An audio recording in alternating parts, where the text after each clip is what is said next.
Hello, my name is John Ratzlaff. This is actually for FTE 217. Kenneth Clark is my instructor, and it is 11/30/2025. So the first thing I want to talk to you about today is going to be it's going to be a two-part series, but one is an interesting fact that I learned about the AR platform. Um, One of the interesting facts I did learn about the AR platform that does not get talked about much is how the original AR-10 that came before the AR-15 was actually chambered in a different caliber. The AR-10 was chambered in 7.62 NATO and was designed to compete for a full-size battlefield contract. Even though it did not win, the lighter material and the overall design showed the military that there was potential in the concept. That early success is what pushed Armalite to scale the rifle down to 5.56, which was eventually what we know today as AR-15. This is important because the AR-10 proving the design could work, the military might not have ever even looked at a similar or a lighter version. Another interesting point is how the original design used aircraft-grade aluminum and fiberglass instead of steel and wood that most rifles used at the time. A lot of people hated this at first because it looked and felt completely different. What makes this so noteworthy is that the materials Armalite used back then are basically the standard today. Almost every modern rifle uses aluminum receivers and synthetic furniture.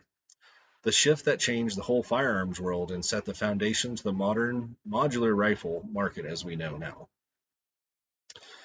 Um, Both of these points matter, honestly, because they show that the AR platform started out as a radical idea and ended up shaping what rifles look like today. The modular design, lighter material, and focused on adaptability all come from these earlier decisions.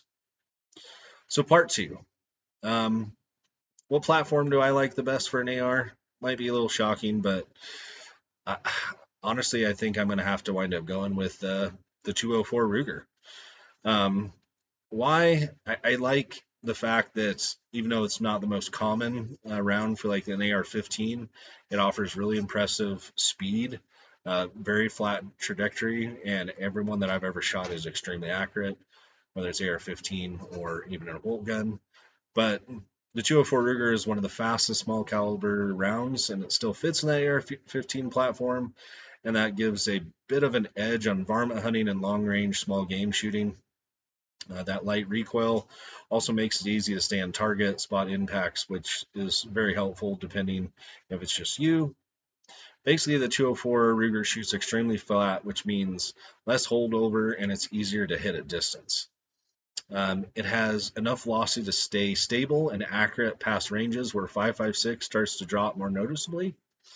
Even though the cost of ammo is a little higher and it is not the most common of cartridges, I think that the performance is what stands out to me, and it's worth it for its accuracy and its long range capability, which is my main priorities. Just for that AR-15 platform, the 204 Ruger feels like a natural match for anyone who wants a fast and accurate caliber that can take advantage of the rifle's full strengths. Thank you much. Hopefully you have a good one. Take care.